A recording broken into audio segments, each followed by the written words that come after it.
Who are you when the season ends? Transition really exposes what performance does a really good job of concealing. And for my overseas basketball girlies and your families, transition season is real. The end of a season sounds super exciting until your routines disappear, your contracts shift, there's uncertainty about what's going to happen in the next season. You're exhausted because, you're navigating time zones. And all of these things start to feel really shaky, specifically your identity. And so I want to talk about why transition feels so emotional. Because transition really removes structure. Is this thing on? Welcome to Come Sis With Me, the podcast, real talk, biblical wisdom, and practical tools. I'm your host, Mia Randall, your wellness architect. Each episode is designed to help you align, release, and create a life you actually want to live. Come for the stories and strategies, stay for the sisterhood. Let's get into it. Welcome back to the podcast, guys. I am stateside. Woohoo!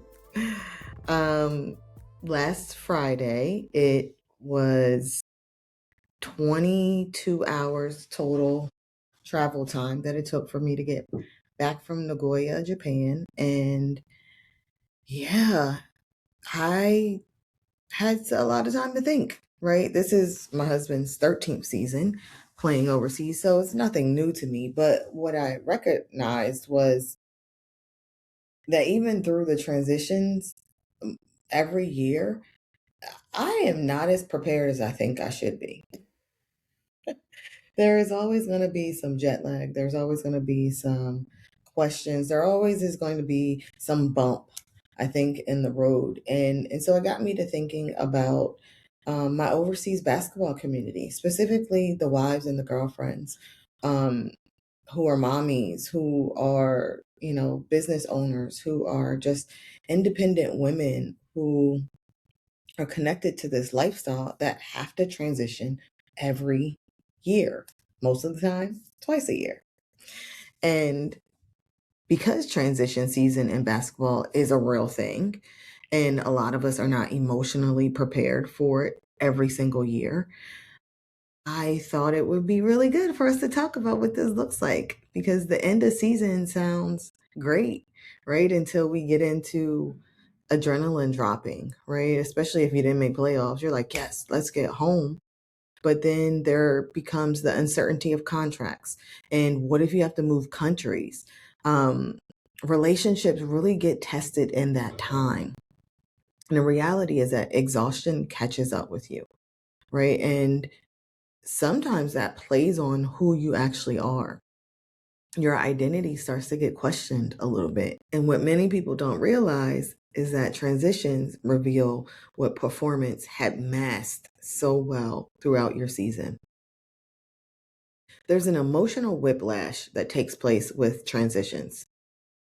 For months, your entire life has structure, right? You have a schedule, practice times, well, prayerfully, practice times, right? There's game rhythms, there's even travel rhythms, right? When you're going to meet up for Final Fours or in season breaks, right?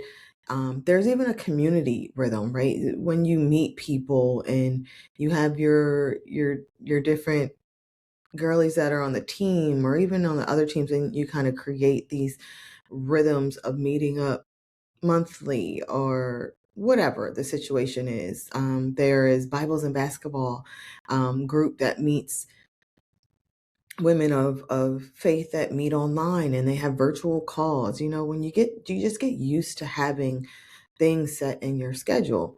You know who needs what from you, and there's no questions about it. And then suddenly the season ends and silence hits.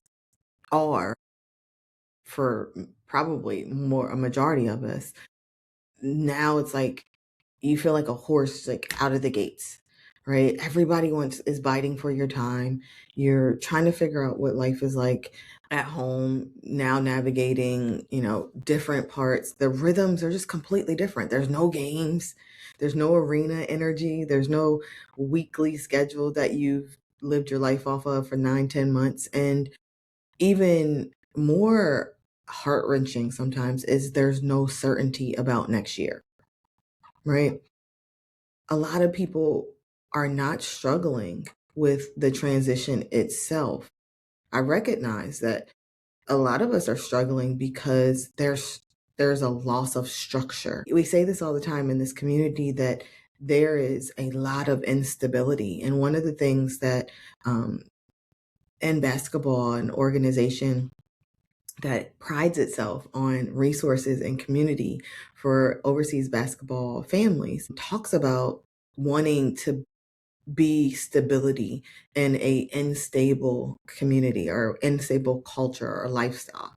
And because there is a loss of structure when transition takes place, couples are suddenly arguing more after season or when it's close to end of season. This is high stress time for both parties, right? For players, this is, I got to make a run. I got to make a move. It's especially depending on where your team falls in the season, right? If you're going through playoffs, this is a make it or break it time, right?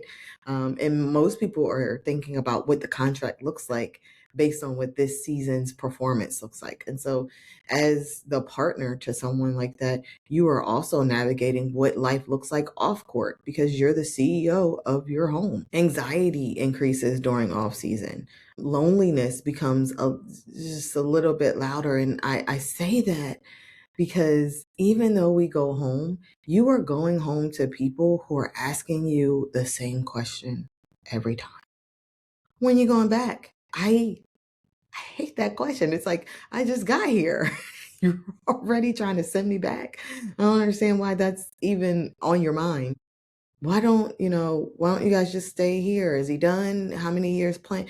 All of the off-season questions. And even though there's a brood of people around you, it's lonely being around people who don't understand this lifestyle.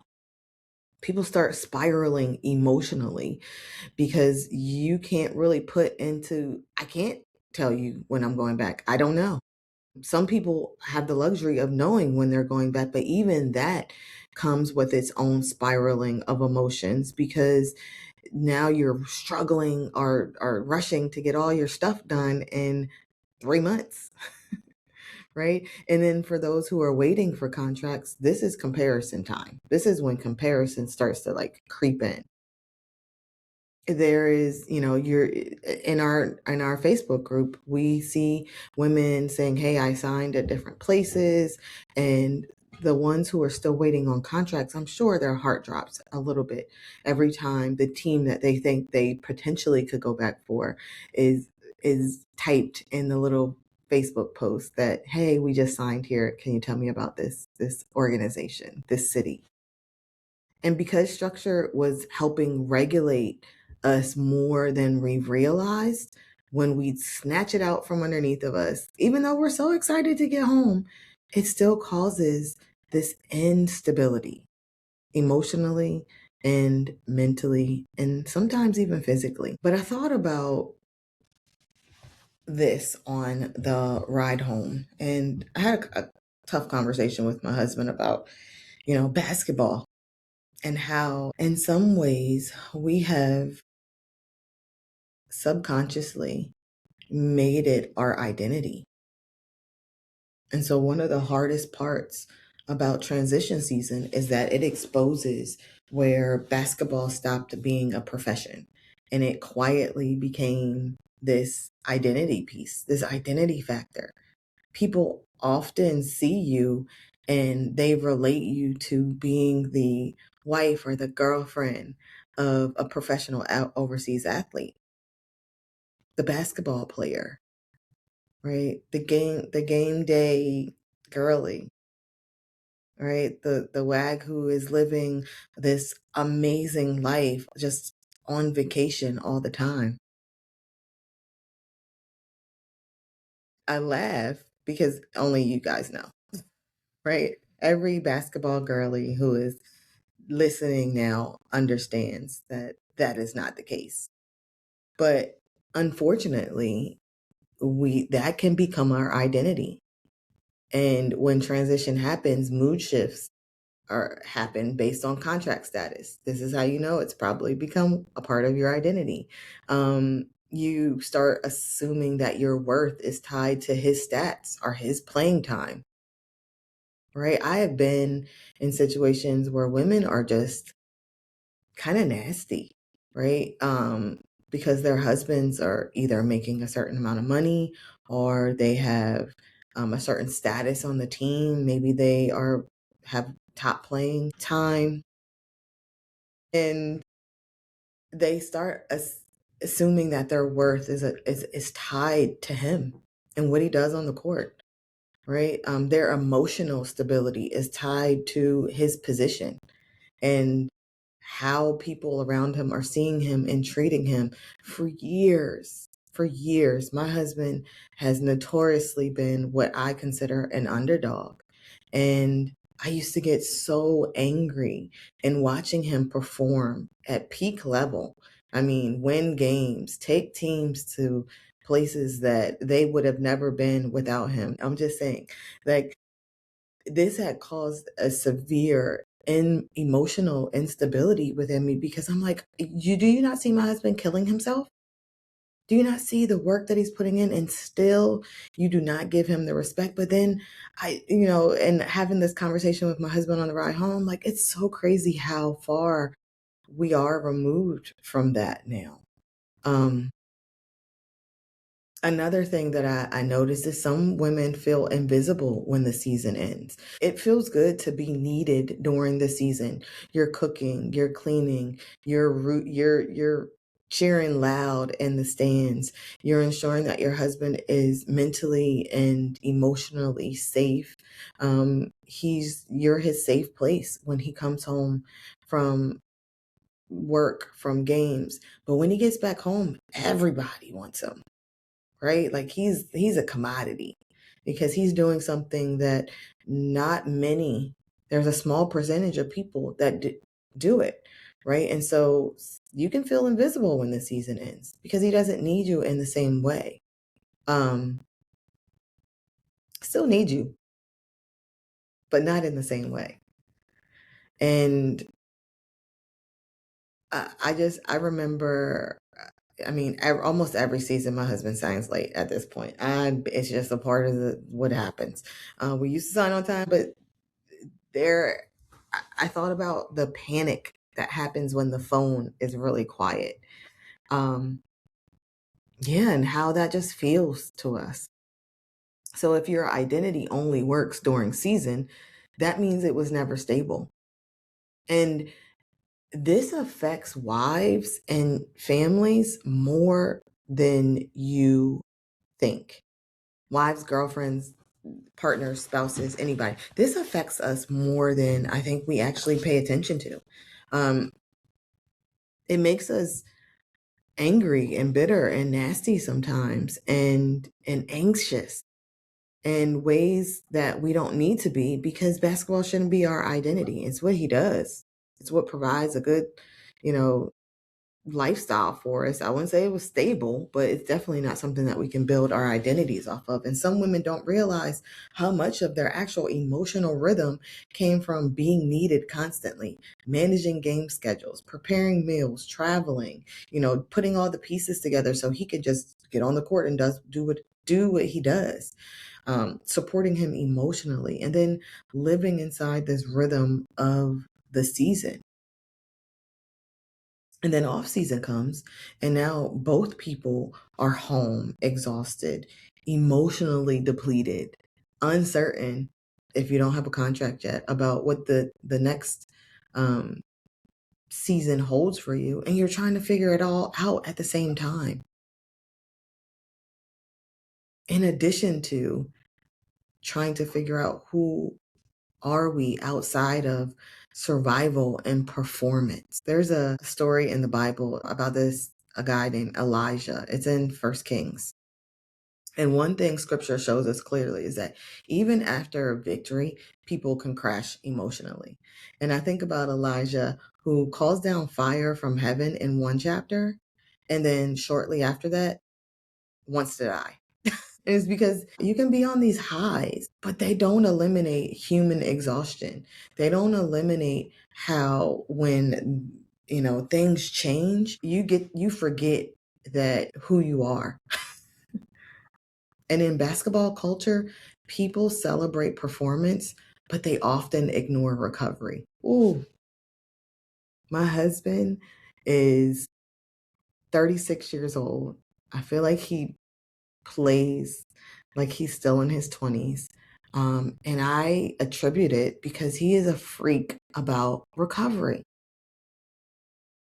And not just physical recovery. He recovers emotional recovery, on spiritual recovery, relational recovery. Like during the season, after games, depending on his teammates, he almost always has a teammate that he connects with really well. And so he does so much stuff on off days with his teammates. And to him, that is relational recovery. And I just wonder how often we get in the routine of seasons and we just let the season happen. We don't happen to the season, right? We lose ourselves, sis. Like, who? Overseas basketball reality creates this unique emotional pressure. You're living far from your family. Instability is almost a guarantee every season, right? For me this year, Jesus, it wasn't on my radar or on my bingo card. But this year, I had to move 3 times. Sheesh, I've never in my life had to move that many times in one season. I don't know. I mean, grace of God that got me through it, right? If you're in a new city or in a new country, that's even worse. I think there's a cultural adjustment that you have to get used to, which is why in basketball is such a huge resource to our overseas basketball community, because women are like, hey, I'm going to a new country. What am I going to expect there? Right? Language barriers and short-term contracts, which I didn't realize it was more common than not. This year we had short-term contracts, which is why we moved so much. But whoa, whoa, why did nobody ever tell me about this? I'm sorry. It's crazy. And then for some people, there's a pressure to perform while carrying the emotional burdens silently. You still got to show up and do the things, even when emotionally you may not feel like you have it. On the plane ride home, I'm like, a lot of women are probably really great experts. Like, you have become high level expert at adapting, but not necessarily experts at processing. And so transition season becomes emotionally loud. And this is when marriages feel tension. People suddenly realize they're burnt out. There can be this unresolved wounds that start surfacing. Fear is a big part of this. Fear about what the future entails is huge. And instead of processing that, we just adapt to it. It's like we let it live with us. It's like that little ugly thing on Inside Out too, the anxiety teeth, right? We just let that thing live with us.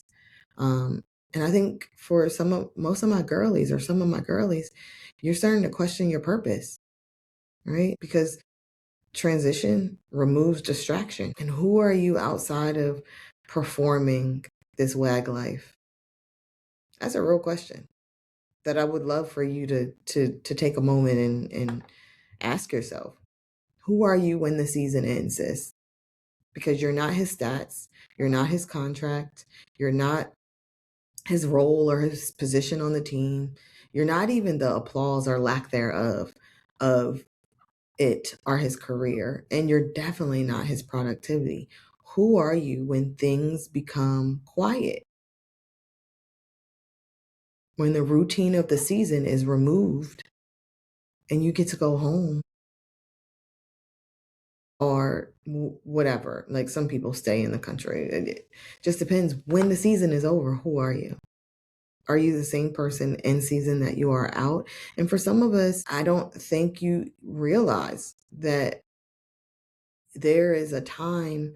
This is a transition time, is a good time to reintroduce yourself to you to yourself. And honestly, that could feel really uncomfortable because what you will recognize is that you have been living in a constant exhaustion mode. You've been disconnected emotionally, you're dry spiritually, you're overextended, you're dependent on his performance for validation. And that's not going to create a good environment for how you transition well.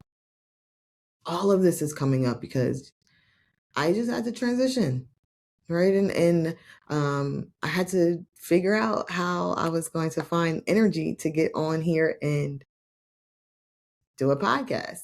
And I'm like, all of my girls are probably going through the exact same thing, asking themselves how to be them now that their environment has changed. So I'm going to tell you what I wrote down in thinking about how to transition well. First of all, I started weeks before preparing for our trip home. I even shared some stuff on Instagram where I got an IV for hydration and vitamins and immunity. I did a lymphatic drainage massage. I don't think I shared that. Did all of my like maintenance things. I always prepare for a long trip home internationally by making sure that I can sleep. I need it to be dark, so I needed an eye mask, right? Just making sure that I'm prepared.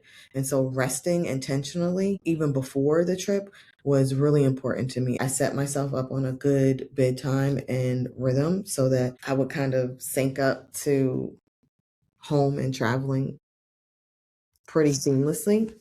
And I rested to actually restore my body's energy. And then once I got home, I rebuilt rhythm slowly. So I wasn't rushing into anything. I didn't rush to do was unpack my stuff. I didn't rush to like get on the diet or go back to the gym, even though these are things that are necessary and will be absolutely, in the routine. I took a week to rebuild my rhythm slowly, but sleep, prayer, movement, nutrition, family connection, even quiet time, like I'm rebuilding those rhythms slowly. It's only been a week. I don't need to rush anything. And for some of us who just constantly live in this identity of basketball season, we're like, I got to rush to get everything done because I only have 3 months. No, you don't. Take your time, because that is a true fire way to recognize that you're living based on, like, you're living and creating routines and rhythms in your identity based on basketball. Talk honestly with yourself. Transition is not the season to emotionally disappear from your spouse. This is the time when you probably need to be talking more than not. Talking honestly is important. The next thing that I wrote down was let yourself grieve. Even good seasons ending can create grief. I had such a good time gathering the girls this year that I didn't want it to end. I wanted to have like several more times with them. And reality is that we don't all know if we're going to be back in Japan. All of us don't know if we're going to be back even in places where we'll be able to travel to. And, that makes me a little sad, but things happen. And so I have let myself grieve that even in such a great season and good times, that things have to end in order for new things to begin. And I'm okay with that. The last thing that I want to share is separate your identity from an assignment. So basketball is what he does. Basketball is the lifestyle that you live, but it is not the totality of who you are. It's an assignment. We all know that this lifestyle is very temporary. Yes, 10, 12, 13, 14 years sounds like a long time, but in the grand scheme and the totality of your entire life, it is a very small portion. I was talking to one of my teammates' parents. Her mom came to visit, and her mom and dad, he played overseas for 12 years. So her mom went with her dad for that 12 years, and she said, "You're going to miss it." And there are times when I think about it and I miss it. And I'm like, I ain't going to miss this. Ain't nothing about this I'm going to miss. I'm going to take that wisdom and I'm going to separate it, my identity from the assignment. This is an assignment that is temporary. And while I have it in my hands, I'm going to maximize on it as much as possible. I'm not going to lose myself. I'm going to show up as me. I'm going to love on the people that I get a chance to love on. I'm going to create community where I get a chance to create community. I'm going to enjoy the culture. I am going to root my man on while also simultaneously rooting myself on for things that I want to do. And I'm not going to get caught up in his stats and his performance as being the value builder of me. I am the value builder of me, right? You are already who you are. And so we're not allowing transition to catapult us into this emotionally charged time where, during the season you're good, praising on this high, and then now you just want to die. Now you just want to get it over with. Now I just want it to be over. I saw a post from one of the girls in our lifestyle the other day, and she was like, I really can't explain it why you struggle to you can't wait to get home, and then once you get home you can't wait to get back. It's just like this weird dynamic. And I thought about that. Sometimes that could be because we are always chasing what's next. Oh, it'll be better when I get this, or it'll be better when I get that, instead of allowing just things to be what they are, where they are, and how they are in the midst of it. And sometimes that revelation is exactly what we need to heal some of the spaces that we may be allowing basketball to cover up. And so what I'm saying, sis, is let that transition reveal anything that's being concealed in this season. Because that's the real thing. That's the real season that you should be biting for. That's the real season that you should get immersed in. And I can't wait to see what's revealed on the other side of it. I'll see you in the next episode. If today's conversation resonated with you or is meaningful in some way, share it with a sister, follow the podcast, and leave a review. Or if you want to share your story and help shape our sisterhood, go to www.thewellness-architect.com/podcast and click on share your testimony. We would be honored to hold space for your voice. Thank you for coming for the stories and strategies and staying for the sisterhood. Until next time, sis, be well.